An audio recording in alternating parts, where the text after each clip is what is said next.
ಇದೆ. ಹಾಗೆ ನೋಡಿ ಎಷ್ಟು ಶುದ್ಧವಾದ ಕಡಲೆಪುರಿ ಮಸಾಲೆ ಹಾಕೊಂಡು ಗರಿ ಗರಿ ಆದಂಥದ್ದು ತಿಂತಾ ಇದ್ದೀವಿ. ಹಾಗೆ ಒಂದು ಸ್ವಲ್ಪ ಟೈಮ್ ಪಾಸ್ ಆಗುತ್ತೆ. ಯಾರ್ಯಾರಿಗೆ ಮದುವೆ ಆಗಲಿಲ್ವೋ ಈಗ ನಾವು ತಿರುಮಲಾಗೆ ಪ್ರಯಾಣ ಮಾಡಬೇಕು ಅಂತ 3 ತಿಂಗಳ ಹಿಂದೆ ಟಿಕೆಟ್ ಬುಕ್ ಮಾಡಿದ್ವಿ.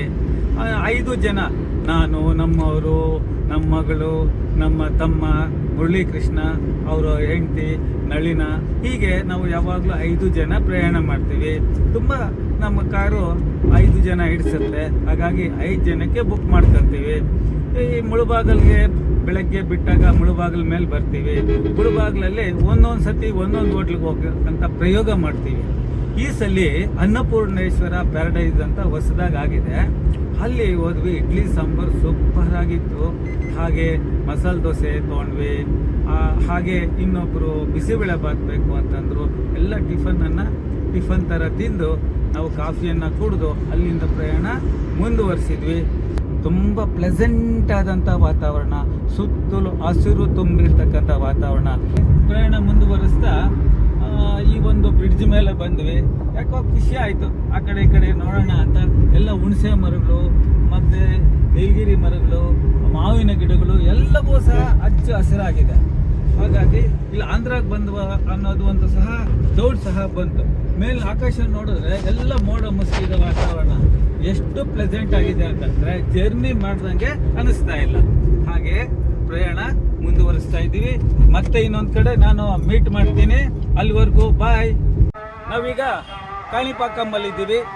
ದರ್ಶನ ಮಾಡಿಕೊಂಡು ಬಂದ್ವಿ. ನೋಡಿ ಕಾಣಿಪಾಕಂ ದೇವಸ್ಥಾನ ಒಳಗಡೆ ನಾವು ಫೋನ್ ಮೊಬೈಲ್ ಎತ್ಕೊಂಡು ಹೋಗುವಂತ ಇಲ್ಲ, ಅಲೋ ಮಾಡೋದಿಲ್ಲ. ಹಾಗಾಗಿ ದರ್ಶನ ಮಾಡ್ಕೊಂಡು ಬಂದು ಇಲ್ಲಿ ನಿಮಗೆ ದೇವಸ್ಥಾನ ಆಲಯವನ್ನ ತೋರಿಸ್ತಾ ಇದ್ದೀವಿ. ಹೊರಗಡೆ ಎಲ್ಲ ನೋಡಿ ಕಟ್ಟಡಗಳೆಲ್ಲ ಇದೆ. ಹಾಗೆ ಒಂದು ಪಾರ್ಕ್ ಇದೆ, ಅಂಗಡಿಗಳೆಲ್ಲ ಇದೆ. ಹಾಗೆ ಇಲ್ಲೊಂದು ಕಲ್ಯಾಣಿ ಇದೆ. ಹತ್ತಿರದಿಂದ ನೋಡೋಣ. ಕಲ್ಯಾಣಿ ಪರಿಶುದ್ಧವಾದಂತಹ ನೀರನ್ನ ಇಲ್ಲಿ ತುಂಬಿಸಿದ್ದಾರೆ. ಮಧ್ಯದಲ್ಲಿ ಗಣೇಶ ಇದೆ. ಹಾಗೆ ನೋಡಿ ಎಷ್ಟು ಶುದ್ಧವಾದಂತಹ ನೀರಿದೆ. ಹಾಗೆ ಮುಂದೆ ನೋಡೋಣ, ಪಾರ್ಕ್ಗೆ ಹೋಗೋಣ ಬನ್ನಿ. ತುಂಬ ಬೇಗ ದರ್ಶನ ಮಾಡಿಕೊಂಡು VIP ದರ್ಶನ ಮಾಡಬೇಕು ಅಂತಂದ್ರೆ 1000 ರೂಪಾಯಿ ಟಿಕೆಟು. ಇಲ್ಲಿ ನೋಡಿ 1000 ರೂಪಾಯಿ ಟಿಕೆಟ್ ಕೊಟ್ಟು ಇಲ್ಲಿ ನೇರವಾಗಿ ದೇವಾಲಯ ಒಳಗಡೆ ಗಣೇಶನನ್ನ ನೋಡಿ ಹತ್ತಿರದಿಂದ ನೋಡ್ಬೋದು. ಬನ್ನಿ ಪಾರ್ಕ್ ನೋಡೋಣ. ನೋಡಿ ಸಣ್ಣದಾದಂತಹ ವಾತಾವರಣ ಇದೆ, ಸಣ್ಣದಾದಂಥ ಹನಿ ಬೀಳ್ತಾ ಇದೆ. ಆದರೂ ಸಹ ನಾನು ವಿಡಿಯೋನ ತೆಗಿತಾ ಇದ್ದೀನಿ. ನೋಡಿ ಪಾರ್ಕ್ ನೋಡಿ, ಅಲ್ಲಿ ಇದೆ ಒಳಗಡೆ ದೊಡ್ಡ ನಂದೀಶ ಇದೆ, ಲಕ್ಷ್ಮಿ, ಎಲ್ಲ ದೇವರುಗಳ ವಿಗ್ರಹಗಳನ್ನು ಇಲ್ಲಿಟ್ಟಿದ್ದಾರೆ. ಈಶ್ವರ ಇದೆ, ಗಣೇಶ ಇದೆ, ಹಾಗೆ ನಂದೀಶ ಇದೆ, ಚಿಕ್ಕ ಚಿಕ್ಕ ಗಣಪಗಳು ಸಹ ಇದೆ, ಚೌಡೇಶ್ವರಿನೂ ಸಹ ಇದೆ. ನೋಡ್ಬೋದು ನಾವು. ಈಶ್ವರ ಆಲಯ ಇದು. ಇವೆಲ್ಲ ಅಂಗಡಿಗಳು ನೋಡಿ, ತುಂಬ ಟೇಸ್ಟ್ ಆಗಿರ್ತಕ್ಕಂಥ ಸೋಡಾ ಹಿಲ್ಸ್ ಇದೆ.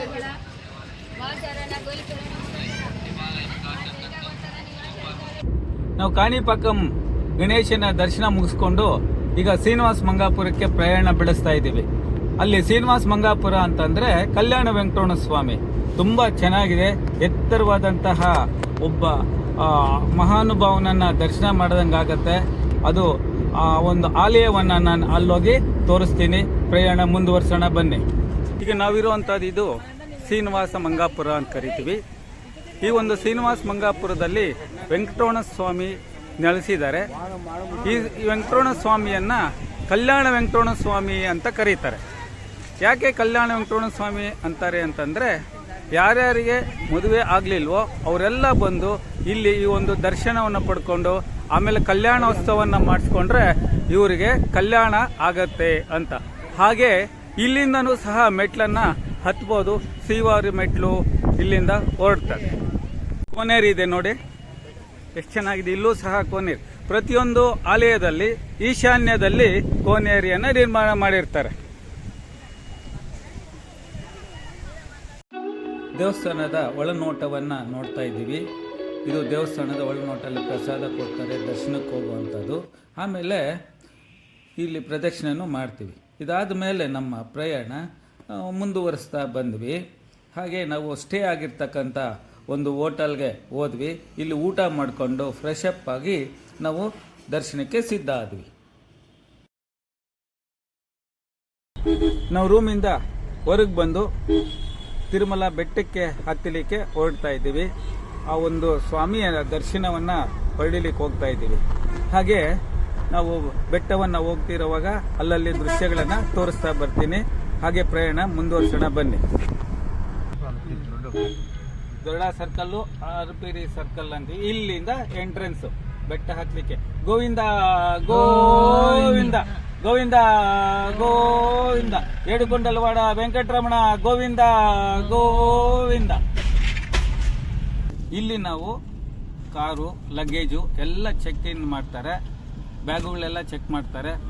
ಹಾಗಾಗಿ ಇಲ್ಲಿ ಇಳಿಬೇಕಾಗತ್ತೆ. ಇಳಿದು ಬ್ಯಾಗುಗಳನ್ನೆಲ್ಲ ತಗೋಬೇಕು.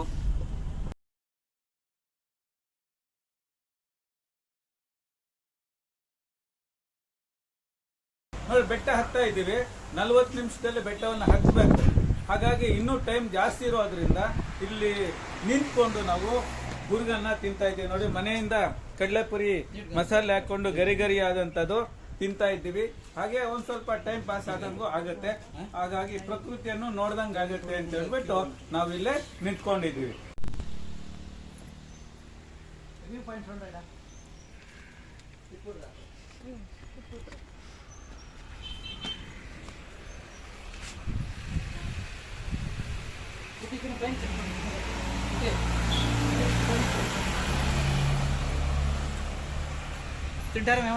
ನೋಡಿ, ನಾವು ನಿನ್ನೆ ತಿರುಮಲದಿಂದ ದರ್ಶನ ಮಾಡ್ಕೊಂಡ್ವಿ. ದರ್ಶನ ಮಾಡಿಕೊಂಡು ರಾತ್ರಿ 11:30 ಆಗೋಯ್ತು ಇಲ್ಲಿ ಬರುವಷ್ಟಕ್ಕೆ. ಇದನ್ನ ತೋರಿಸ್ಲಿಕ್ಕಾಗಲಿಲ್ಲ. ಹಾಗಾಗಿ ಇಲ್ಲಿ ಇರ್ತಕ್ಕಂಥದ್ದು ಶ್ರೀ ಕಾಶಿ ಅನ್ನಪೂರ್ಣ ವಾಸವಿ ಆರ್ಯವೈಶ್ಯ ನಿಲಯ ಅಂತ ಹೇಳ್ಬಿಟ್ಟು ಇಲ್ಲಿ ನೋಡಿ ಎಷ್ಟು ದೊಡ್ಡದಾದಂಥ ಬಿಲ್ಡಿಂಗ್ ಇದೆ. ಇಲ್ಲಿ ಉಳ್ಕೊಂಡಿದ್ದೀವಿ ರಾತ್ರಿ. ನಂತರ ನಾವು ಇವತ್ತು ಕಾಳಹಸ್ತಿಗೆ ಪ್ರಯಾಣವನ್ನು ಹೊರಡ್ತಾ ಇದ್ವಿ.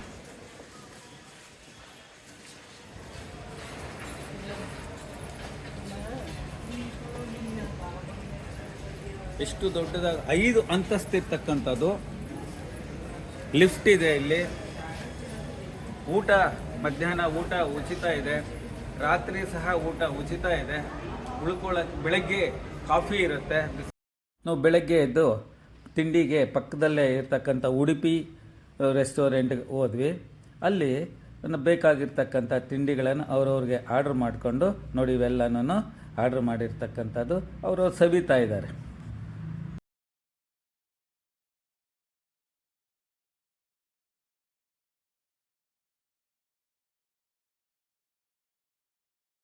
ಇದು ಕಾಳಹಸ್ತೇಶ್ವರ. ಕಾಳಹಸ್ತಿಗೆ ಬಂದಿದ್ದೀವಿ. ಇಲ್ಲಿ ಈಶ್ವರ ಕಾಳಹಸ್ತೇಶ್ವರವನ್ನು ದರ್ಶನ ಪಡ್ಕೊಂಡ್ವಿ.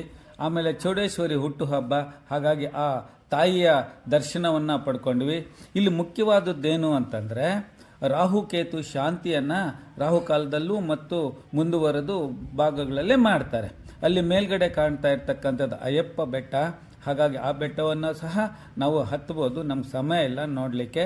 ಆದರೆ ದೇವಸ್ಥಾನದ ಒಳಗಡೆ ಫೋನ್ಗಳು ಅಲೋ ಇಲ್ಲ. ಹಾಗಾಗಿ ಹೊರಾಂಗಣ ಮಾತ್ರ ನಾನು ತೆಗೆದು ನಿಮಗೆ ತೋರಿಸ್ತಾ ಇದ್ದೀನಿ.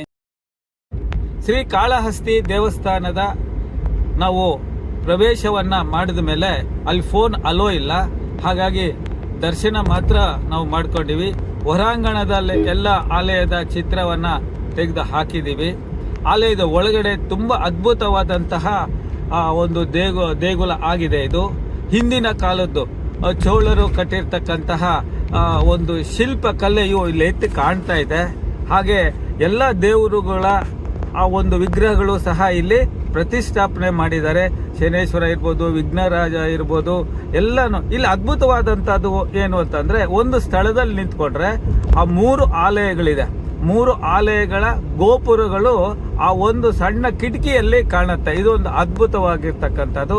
ಹಾಗೆ ಮತ್ತೊಂದು ಅದ್ಭುತ ಏನು ಅಂತಂದ್ರೆ ಸ್ಫಟಿಕ ಲಿಂಗ ಇದೆ. ಹಿಂದೆ ಒಂದು ದೀಪವನ್ನು ಇಟ್ಟಿದ್ದಾರೆ.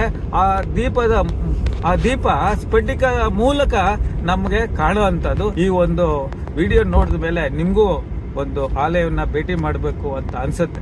ಇನ್ನು ಮುಂದಿನ ಪ್ರಯಾಣ ಈಗ ನಾವು ತಿರುಚಾನೂರು, ಅಲ್ವೇಲ್ ಮಂಗಾಪುರ ಅಂತ ಕರಿತೀವಿ. 3ನೇ ದಿನದ ಪ್ರೋಗ್ರಾಮು ಒಂದು ಸ್ಥಳಕ್ಕೆ ಭೇಟಿ ಮಾಡಿದ್ವಿ. ಅಲ್ಲೆಲ್ಲ ಚಿತ್ರೀಕರಣ ಮಾಡಿದ್ದೀವಿ. ಆ ಒಂದು ವಿಡಿಯೋವನ್ನು ಮುಂದಿನದರಲ್ಲಿ ಅಪ್ಲೋಡ್ ಮಾಡ್ತೀನಿ, ದಯವಿಟ್ಟು ನೋಡಿ ಇನ್ಫಾರ್ಮೇಷನ್ ಪಡೀರಿ. ಈಗ ನಾವು ರೂಮ್ ವೆಕೇಟ್ ಮಾಡಿಬಿಟ್ಟು ಪ್ರಯಾಣವನ್ನು ಶ್ರೀನಿವಾಸಪುರಕ್ಕೆ ಹಿಂದಕ್ಕೆ ಬರ್ತಾ ಇದ್ದೀವಿ. ಹಾಗಾಗಿ ಖುಷಿಯಿಂದ ನಾವು ಪ್ರಯಾಣವನ್ನು ಹಿಂಪ್ರಯಾಣ ಅಂತ ಕರಿತೀವಿ ಇದನ್ನು. ಹಾಗಾಗಿ ಹಿಂಪ್ರಯಾಣವನ್ನು ಮಾಡ್ತಾ ಇದ್ದೀವಿ. ಈ ವಿಡಿಯೋವನ್ನು ನೋಡಿ ಲೈಕ್ ಮಾಡಿ, ಶೇರ್ ಮಾಡಿ, ಸಬ್ಸ್ಕ್ರೈಬ್ ಮಾಡಿ. ಈ ರೀತಿ ಸಹ ನೀವು ಸಹ ಪ್ರಯಾಣವನ್ನು ಬೆಳೆಸ್ಕೊಳ್ಳಿ.